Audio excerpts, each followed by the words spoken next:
"Don't hurt her, she just wanted bread," the child cried. Holding his mother's hand, Sarah's fingers dig into Tommy's small hand as they push through the heavy door of Brennan's general store. The bell above them clangs like a warning. Her empty pockets feel like stones in her dress. Tommy's stomach growls audibly in the silence. "Mr. Brennan?" Sarah's voice cracks. "I need to talk to you." Brennan doesn't look up from his ledger. His thick fingers move numbers around like he's playing God. "Stores cash only, Sarah. Please. Just a loaf of bread. Jim's paycheck comes Friday. Friday's 3 days away." Sarah steps closer to the counter. Tommy presses against her leg, sensing the tension. "My boy hasn't eaten since yesterday morning." "Not my problem." Brennan's eyes stay on his books. "You want charity? Try the church. The church has nothing left. Then you got nothing." Sarah stares at the fresh loaves behind the counter. Her hands shake. Tommy tugs her dress. "Mama!" She reaches across the counter and grabs a loaf. "I'll pay you Friday." "Put it back." "He's hungry." I said put it back. Sarah clutches the bread to her chest. "No." Brennan's face turns red. He reaches under the counter and pulls out a small bell, ringing it hard. "Sheriff Morrison!" "Sheriff!" The door bangs open. Sheriff Morrison fills the frame, his deputy behind him like a shadow. Morrison's badge catches the light streaming through the dusty windows. "What's the trouble, Brennan?" "This woman stole bread." Morrison looks at Sarah holding the loaf. His eyes are cold as winter stones. "That true?" "My son hasn't eaten in 2 days." Sarah's voice barely rises above a whisper. "I was going to pay." "When?" "Friday. Today's Tuesday. Please." "He's just a boy." Morrison takes a step forward. Tommy whimpers and hides behind Sarah's skirt. "Law's the law." "Put the bread down. He's starving. Put it down." Sarah shakes her head. Morrison's hand drops to his gun. The deputy shifts his weight. Through the window, faces begin to appear. Mrs. Patterson, Old Man Fletcher. Others gather like crows. Morrison strikes fast. His open palm catches Sarah across the face. She stumbles backward, the bread falling from her hands. Tommy screams as she hits the wooden floor hard. "Don't hurt her, she just wanted bread." Tommy drops to his knees beside his mother's still form.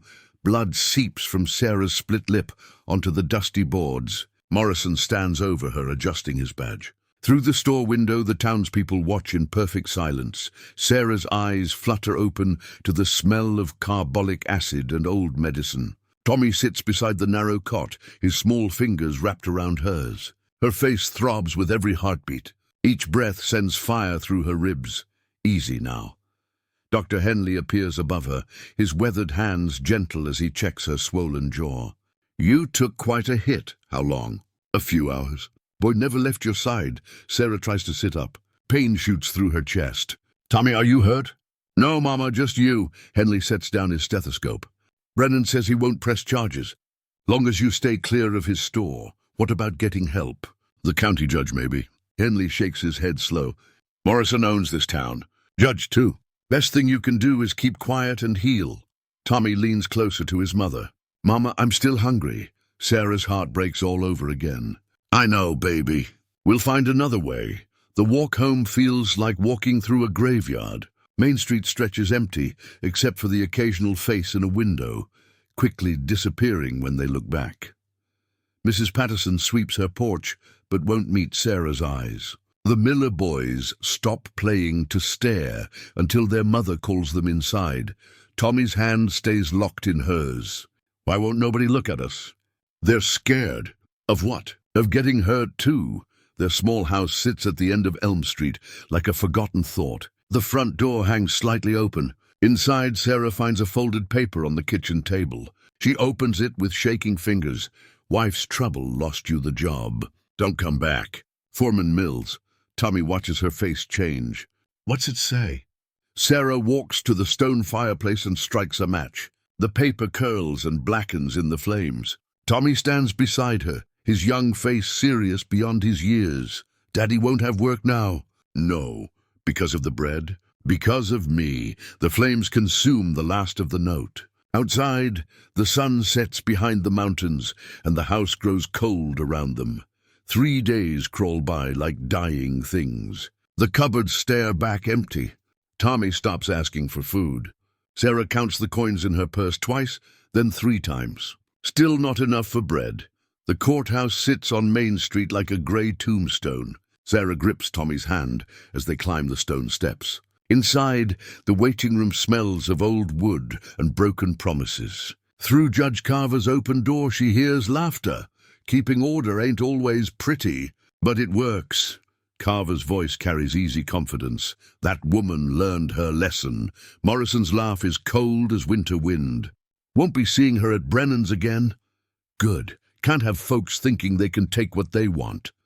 Sarah's stomach turns. Tommy leans against her leg, too weak to stand straight. A clerk appears at the door. Judge will see you now.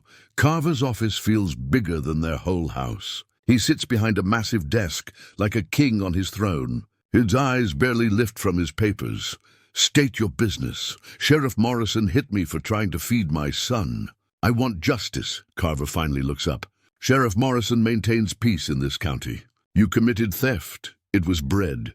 My child was starving. Law's the law, ma'am. You broke it. He's 6 years old. Makes no difference. Case dismissed. Sarah's hands shake. So that's it? He can hit women and nothing happens. Morrison was doing his job. I suggest you learn to do yours. Feed your family legally or not at all. Outside the courthouse, Morrison leans against a lamppost across the street. When he sees them, he tips his hat and smiles. The smile of a man who knows he owns everything he can see. Tommy tugs Sarah's hand. Mama, my stomach hurts.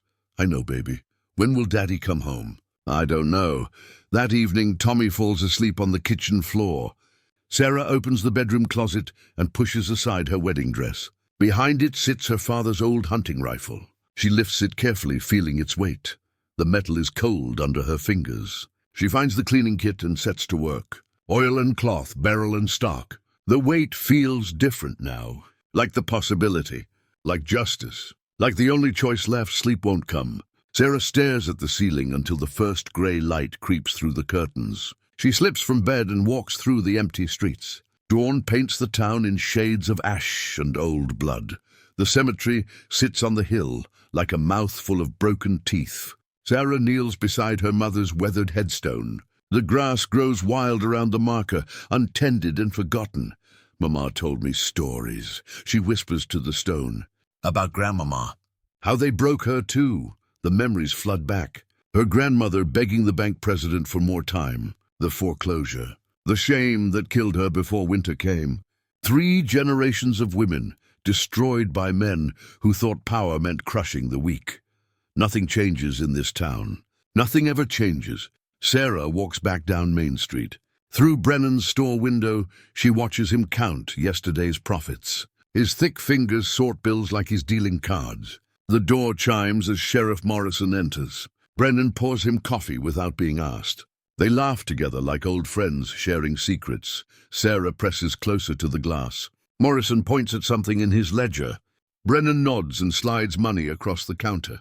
Not payment, partnership, the system revealing itself in broad daylight. This isn't random cruelty. This is business. Back home, Tommy sits at the kitchen table with his crayons. His drawing shows a big man in a badge hitting a woman while a little boy cries. The colors are all wrong. Too much red. Why did he hurt you, Mama? Because he could, baby. Will he hurt us again? Sarah looks toward the bedroom where the rifle waits. No, he won't. That afternoon, Tommy falls asleep on the couch. Sarah covers him with her mother's old quilt and watches his small chest rise and fall. So innocent, so trusting that his mama will keep him safe. Night comes like a disease. Sarah lies in bed but doesn't close her eyes. Around midnight, exhaustion finally takes her under. In her dreams, 2 women stand beside her bed. Her mother, young and strong. Her grandmother, proud and unbroken. They look down at Sarah with eyes that know suffering and survival. They nod once, in perfect unison. Permission granted. Blessing given. The debt has waited long enough. Sarah wakes with their approval, burning in her chest like swallowed fire. Sarah stands across from Brennan's store at 7:30 each morning, watching. Morrison arrives at 8 sharp every day. Same routine, same swagger. Always alone for those first 10 minutes before his deputy shows up. Patterns make men predictable. Predictable men make mistakes. Back home, Sarah opens the cellar door. The wooden steps creak down into darkness. Tommy peers into the black hole beneath their kitchen floor. This is where you hide when Mama gives the signal. It's scary down there. Scary keeps you safe. Come on! They practice until Tommy can slip down the steps without making noise. 3 times. 5 times. 10 times until his small legs move like shadows and his tears stay locked inside. Good boy. Remember, no matter what you hear, you stay down there until I call your name 3 times. What if you don't call? Sarah's heart clenches. I will. The old church sits at the end of Maple Street like a prayer no one remembers how to say. Pastor Williams sweeps the front steps, his white hair catching morning light. He looks up as Sarah approaches. I need to confess, inside dust motes dance in colored light from stained glass windows. Sarah tells him everything. The plan, the rifle, the morning that's coming. Williams listens without judgment. Vengeance belongs to the Lord, Sarah. The Lord helps those who help themselves. Williams sets down his worn Bible. His eyes are sad but not surprised. I've seen what Morrison does, how he breaks people. Maybe some men need breaking back, so you'll bless this? I'll bless you. Whatever comes. That evening, Sarah sits on Tommy's bed as he colors another picture. This one shows 2 people holding hands under a big sky. Tell me about Grandpa again. He was a good man who stood up for what was right. Even when it was hard. Tommy looks up from his crayons. Sometimes adults have to make hard choices to protect children. Yes, like what you're gonna do. Sarah smooths his hair. So young but understanding more each day. Like what I have to do. Will you be okay, Mama? We both will. Tommy nods and returns to his drawing. Sarah watches him color the sky blue, the way it should be. The way it will be when morning comes, and justice finally finds its target. The rifle waits in the closet. The plan waits in her heart. Dawn waits just beyond the mountains, bringing everything to its end. At 7:55, Sarah crouches behind the old water trough across from Brennan's store. The rifle feels heavy and right in her hands. Her father's gun, her grandmother's justice. 3 generations of silence ending here. Morrison appears at the far end of Main Street, whistling some tune like he owns the morning air. His boots hit the wooden sidewalk in perfect rhythm. Same time, same swagger, same certainty that nothing will ever touch him. Sheriff Morrison. He stops mid-step. His head turns toward her voice. When he sees the rifle pointed at his chest, his hand drops toward his gun, but freezes halfway there. You remember me, Sheriff? Now, Sarah, let's talk about this. Like you talked when you hit me in front of my boy. Morrison's eyes dart left and right, measuring distance to cover. You don't want to do this. I wanted bread for my son. You wanted to break me. The store door creaks open. Brennan appears in the doorway, his face white as flour. Sarah keeps the rifle trained on Morrison's heart, but her voice carries to both men. Tell him what you told me, Brennan. About keeping the poor in line. Morrison's face hardens. You're making a mistake, woman. The mistake was thinking you were better than me because you have a badge. More doors open along Main Street. Mrs. Patterson steps onto her porch. The Miller family crowds their front window. Old man Fletcher emerges from the barber shop. A dozen faces, then 20, all watching the reckoning they never thought would come. Sarah, put the gun down. Morrison's voice cracks just slightly. We can work this out, like you worked out my husband's job. Through the growing crowd, a small figure slips between the adults. Tommy's face appears behind Mrs. Patterson's fence, his eyes wide with fear and understanding. Please, Mama, he whispers. Sarah's finger finds the trigger. The metal is warm now, heated by her touch and her rage, and her mother's rage and her grandmother's rage, all flowing together like rivers meeting the sea. This is for every hungry child you've ignored, every mother you've broken. Morrison tries to step backward. Sarah, don't. Every woman you thought was nothing because she had no power. The weight of 3 generations presses against her finger. Justice delayed, justice denied, justice finally arriving on Main Street with the morning sun painting everything gold and red and final. The town holds its breath. Even the wind stops moving through the grain fields beyond the cemetery, where her mother and grandmother wait. The rifle kicks against Sarah's shoulder. The shot cracks through Main Street like thunder breaking a drought. Morrison stumbles backward, clutching his shoulder as blood seeps between his fingers. He falls but stays conscious, his face twisted with shock and pain. Sarah keeps the rifle trained on his chest. "Stay down!" Townspeople emerge from doorways like they're waking from a long sleep. Mrs. Patterson steps off her porch. The Miller family comes out of hiding. Even old Fletcher leaves his barbershop, drawn by the sound of change. "Call the state police," Sarah announces to the growing crowd. "Tell them a sheriff assaulted a woman for feeding her child." Dr. Henley pushes through the circle, his medical bag in hand. He kneels beside Morrison and presses cloth against the wound. But when he looks up at Sarah, his eyes hold something new. Respect, clean shot through the shoulder, he says. "He'll live." Brennan tries to back toward his store.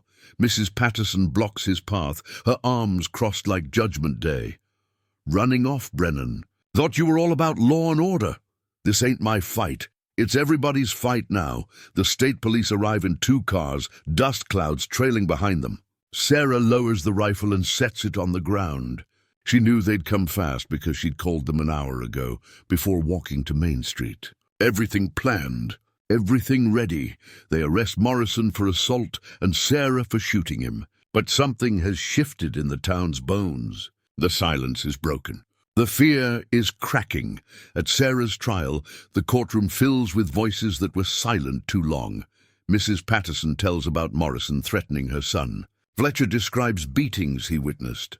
Dr. Henley testifies about injuries he treated but never reported. Even Judge Carver seems smaller behind his big desk. 2 years, he sentences Sarah, but she serves only 6 months. While she's away, the town changes. Morrison disappears the day he gets out of the hospital. A new sheriff takes his place, a man who understands that hungry children matter more than powerful men's pride. The townspeople raise money for Tommy, taking turns watching him, feeding him, keeping him safe. When Sarah returns, she finds donations waiting. Flour, sugar, yeast, mixing bowls, everything needed to start over. She opens a small bakery in the space where the old tailor shop used to be. On the wall, she hangs a simple wooden sign painted by Tommy's careful hand. "No child goes hungry here." Every morning, Sarah and Tommy work side by side. His small hands knead dough while she tends the ovens. Through the windows, sunlight streams golden across the flour-dusted tables. Customers come not just for bread, but for something else. Hope, maybe. Or justice that finally tastes sweet. "Mama, the bread's ready." "I know, baby." They pull the loaves from the oven, golden and perfect. Outside, the town wakes to the smell of fresh bread and new possibilities. The old power is broken. Something better grows in its place.